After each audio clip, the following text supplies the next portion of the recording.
Welcome to my YouTube channel. आज का topic है ऑरिजिन ऑफ कोर्डेटा। सिनॉप्सिस देखते हैं जिसमें इंट्रोडक्शन, डेफिनेशन, इसकी हिस्ट्री, जनरल कैरेक्टर्स क्या हैं, इसके 3 fundamental characters, specific characters, origin of Chordata के बारे में जानेंगे और कंक्लूजन एंड रेफरेंस। सबसे पहले आता है इंट्रोडक्शन। प्रकृति में विभिन्न प्रकार के जंतु पाए जाते हैं। कोर्डेटा संघ के अंतर्गत लगभग 80,000 जातियां आती हैं। फाइलम कोर्डेटा में कोर्डेट शब्द ग्रीक शब्द के 2 शब्दों से मिलकर बना है। पहला कॉर्डी और दूसरा एटा। कॉर्डी का अर्थ होता है रज्जु या स्ट्रिंग या फिर कॉर्ड, तथा एटा का अर्थ है सहित या वहन करना। फाइलम कोर्डेटा के जंतु संसार में भूमि पर, जल पर तथा हवा में बिखरी हुई पाई जाती है। एग्जाम्पल के तौर पर फिश, फ्रॉग, सर्प, पक्षी आदि ये जंतु सब कोर्डेटा संघ के अंतर्गत आते हैं। दूसरा देखते हैं इसके डेफिनेशन। वे जंतु जिनमें जीवन भर या भ्रूण में सहारा देने हेतु एक लंबी, लचीली एवं दृढ़ कंकाल छड़ की उपस्थिति होती है, जिसे नोटोकॉर्ड या फिर मेरुदंड कहते हैं। इसकी हिस्ट्री देखते हैं। फाइलम कोर्डेटा की स्थापना बाल्फोर ने 1980 में की थी। कोर्डेटा एक विशाल फाइलम होता है। इसके अंतर्गत मनुष्य सहित विभिन्न प्रकार के जीवित एवं विलुप्त जीव आते हैं। इसमें जो एनिमल होता है अधिकतर वर्टिब्रेट एनिमल होते हैं, जिसमें फिश, रेप्टाइल, एविस, मैमल्स आदि आते हैं। कोर्डेट के जनरल कैरेक्टर्स के बारे में जानते हैं। पहला होता है कि यह स्वतंत्र रूप से रहने वाले होते हैं। दूसरा, यह सभी पेड़ पौधों, जल थल में पाए जाते हैं। कोर्डेट्स के जो जंतु होते हैं, इसके शरीर मेटामेरिकल, सेगमेंटेड, बायलैटरली सिमेट्रिकल तथा छोटे से लेकर बड़े आकार के जीव होते हैं। इसमें नर और मादा अलग अलग होते हैं। पांचवा, आहार नाल पाचक ग्रंथियों सहित पूर्ण होते हैं। छठवां, नोटोकॉर्ड प्रेजेंट होते हैं। सातवां, पूंछ किसी न किसी अवस्था में दिखाई देते हैं। ये सिलोमेट जंतु होते हैं। त्वचा के ऊपर बाह्य कंकाल प्रेजेंट होते हैं। और लास्ट 10वां, उत्सर्जन तंत्र प्रोटो या मीसो या फिर मेटानेफ्रिक किडनीज का बना होता है। 5वें में आते हैं इसके 3 फंडामेंटल कोर्डेट्स कैरेक्टर। पहला होता है कि इसमें नोटोकॉर्ड की उपस्थिति, प्रेजेंस ऑफ नोटोकॉर्ड। नोटोकॉर्ड सभी कोर्डेट जंतुओं के जीवन की किसी न किसी अवस्था में एक लचीली लंबी छड़ के रूप में मस्तिष्क के कुछ भाग तथा संपूर्ण स्पाइनल कॉर्ड अर्थात सेंट्रल नर्वस सिस्टम के नीचे और आहार नाल के पृष्ठतल की ओर फैली रहती है। इसका विकास भ्रूण के मेसोडर्म से होता है। इसको सुधार लेंगे। भ्रूण में एक्सियल एंडोस्केलेटन का निर्माण यही छड़ करता है। यह बड़ी बड़ी कोशिकाओं की बनी होती है तथा इसके चारों ओर संयोजी ऊतक का निर्माण यही छड़ करती है।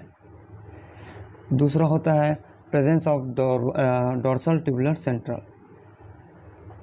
केंद्रीय तंत्रिका तंत्र सभी कोर्डेट्स में जीवन की किसी न किसी अवस्था में शरीर के पृष्ठ भाग पर आहार नाल तथा नोटोकॉर्ड के ऊपर एक खोखली नली के रूप में फैला रहता है।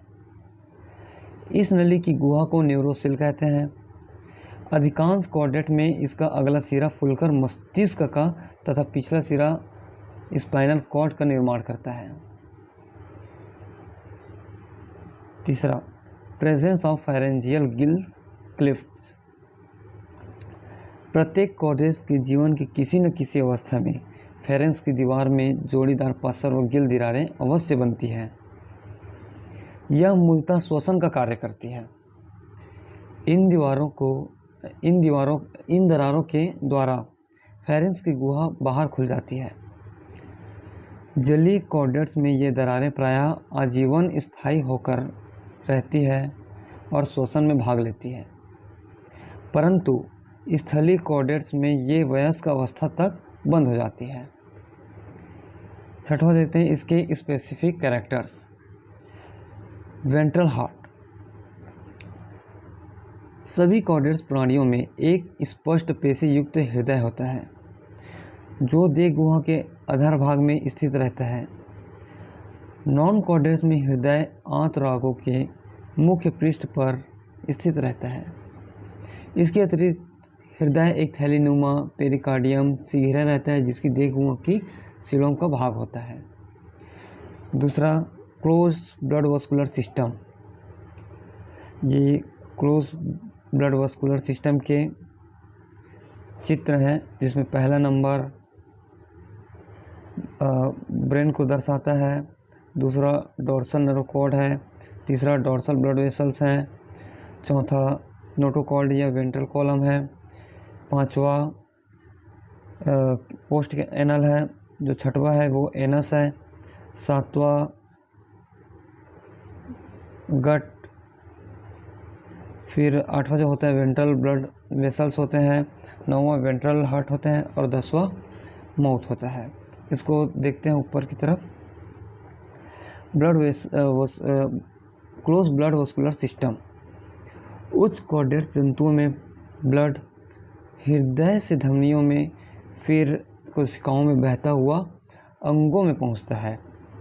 यहाँ से ब्लड फिर अन्य कोशिकाओं में बहता हुआ सिराओं में आता है जो रुधिर को वापस हृदय में वापस ले जाता है। यह एक निश्चित दिशा की ओर बहती है। इसकी दिशा इधर ये ऐसे, फिर ये ऐसे होते हुए राउंड राउंड चलता रहता है। तीसरा आता है रेड ब्लड कार्पल्स। सभी उच्च कॉर्डेट्स में ब्लड का रंग लाल होता है। यह इसमें हीमोग्लोबिन के कारण होता है क्योंकि इसमें आरबीसी पाया जाता है। स्तनियों में अन्य कॉर्डेट्स में आरबीसी केंद्रकमय होता है। कुछ नॉन कॉर्डेट्स जैसे कि केचुआ, इसमें हीमोग्लोबिन होता है परंतु यह प्लाज्मा में घुला रहता है। चौथा, पोस्ट एनल टेल। कॉर्डेट्स के जीवन के किसी न किसी अवस्था में एनस का पीछे भाग पूंछ का निर्माण करता है। इन जंतुओं में पूंछ सामान्यतः एक ठोस पेशी युक्त, कंकाल युक्त एवं मूलतः खंड युक्त भाग है जो मुख्यतः गमन में सहायता करती है। पांचवा, आइस। उच्च कॉर्डेट्स प्राणियों में नेत्रों के संवेदी भाग की संरचना मस्तिष्क के अंशों से होती है। सातवां, ओरिजिन ऑफ कॉर्डेट्स। कॉर्डेट्स की उत्पत्ति, इसके बारे में देखते हैं। तो कॉर्डेट्स की उत्पत्ति पैलेयोजिक महाकल्प के ऑर्डोविशियन कल्प में हुई है क्योंकि इस समुदाय के सबसे पुराना जीवाश्म इसी कल्प की चट्टानों में अलवड़ी जलीय मछलियों के रूप में पाए जाते हैं। इस समुदाय की उत्पत्ति के बारे में दो परिकल्पना है। रहने के लिए तो 3-4 कल्पना है, लेकिन मेन थ्योरी इसे ही माना जाता है। पहला, एनिलिड थ्योरी। यह परिकल्पना एनिलिड और कॉर्डेट्स जंतु के मध्य पाई जाने वाली समानताओं पर आधारित है। दोनों में खंड युक्त शरीर एवं द्विपार्श्वी खंडीय उत्सर्जन अंग तथा विकसित सिलोमिक गुहा पाई जाती है। इस मत का समर्थन वैज्ञानिक नहीं करते। फिर दूसरा थ्योरी होता है इकाइनोडर्म थ्योरी। इस परिकल्पना को वैज्ञानिकों का समर्थन प्राप्त है क्योंकि जो हेमिकॉर्डेटा का प्रथम कॉर्डेट्स कहा जाता है, हेमिकॉर्डेटा जो है उसको प्रथम कॉर्डेट्स कहा जाता है। ये कृमि सदृश समुद्री जंतु हैं जिनमें प्रमुख कॉर्डेट लक्षणों के प्रारंभ होने का संकेत मिलता है। इनके जीवन चक्र में टॉर्नेरिया शिशु प्रावस्था पाई जाती है जो इकाइनोडर्म की बाइपेनेरिया लार्वा से अधिक समानता रखती है। इसके वंशक्रम इस प्रकार है। इकाइनोडर्म का ऑरिकुलर लार्वा हेमिकॉर्डेटा लार्वा में चेंज होता है, फिर वो आगे चलकर ट्यूनिकेट लार्वा बनता है। ट्यूनिकेट लार्वा बनने के बाद ब्रैंकियोस्ट्रोमा बनता है जिसके उदाहरण है एम्फिओक्सस। इसमें ऑस्ट्रेकोडम मछली बनती है जो ऑर्डोविशियन कल्प के हैं। फिर आगे चलकर ये टेट्रापोडा का निर्माण करते हैं। तीसरा होता है इसके हेमिकोडेट्स थ्योरी। इस परिकल्पना को रोमर ने 1959 में दिया। रोमर के अनुसार पैट्रिक ड्यूटेरोस्टोम्स टेंटिकल को खाने वाले जीव थे, जिनके म्यूकस से भरे रोम छिद्रों का यूज़ प्लैंकटन को ट्रैप करने के लिए किया जाता था, क्योंकि वे पानी में लहराए जाते थे, जैसे पेट्रोब्रांच, हेमिकोडेट्स, सेफेलोडिस्कस आदि।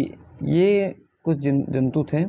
ये कुछ परिवर्तन के कारण ग्रसनी ग्रिल इन पितरों में डेवलप हो गए, जो ग्रसनी फेरिंग्स को छलनी की तरह प्लैंकटन को ट्रैप करने के लिए बनाता है। चौथा होता है यूरोकोडेट ऑरिजिन। इस सिद्धांत को डब्ल्यू गेस्ट्रॉन्ग ने 1928 में एन.जे. बेरिल ने 1955 में दिया था। उन्होंने यूरोकोडेट्स के टेडपोल लार्वा को महत्व दिया, जो स्पेशल कोडेट्स कैरेक्टर को कैरीज करते थे, जैसे नोटोकॉड जो लंबे टेल से जुड़ा हुआ सेगमेंट है तथा सेंस ऑर्गन भी यूरोकोडेट्स में प्रेजेंट है। गर्स्ट्रंग ने 1928 में यह सुझाव दिया कि कोडेट्स का विकास सेसिल फिल्टर फीडिंग करने वाली यूरोकोडेट्स से हुआ है, जो अपने न्यूटेनी द्वारा वयस्क अवस्था को लॉस अर्थात खोकर लार्वा स्टेज में विकसित हुआ। ये कुछ थ्योरियाँ थी। फिर इसके कंक्लूजन देखते हैं। कंक्लूजन इसमें दिए गए जो भी परिकल्पना है, चाहे वो एनिलिड थ्योरी हो, चाहे इकोनोडर्मा थ्योरी हो, या फिर हेमिकोडेट थ्योरी हो, यूरोकोडेट थ्योरी हो, ये जो परिकल्पना है सही से इनकी उत्पत्ति के बारे में नहीं बता पाता, लेकिन कुछ हद तक ये परिकल्पना बताती है कि कोडेट एनिमल का ओरिजिन कहाँ से हुआ है, इसमें क्या क्या थ्योरी हैं। ठीक है, इसमें बताता है कि जो कोडेट्स एनिमल का ओरिजिन पैलियोजोइक ईरा के आसपास हुआ है। फिर 9वां देखते हैं रेफरेंस। तो रेफरेंस में हम वर्टिब्रेट जूलॉजी से लिया गया है, जिसमें हम कोटपाल सर हैं, इसको देखते हैं। Thank you.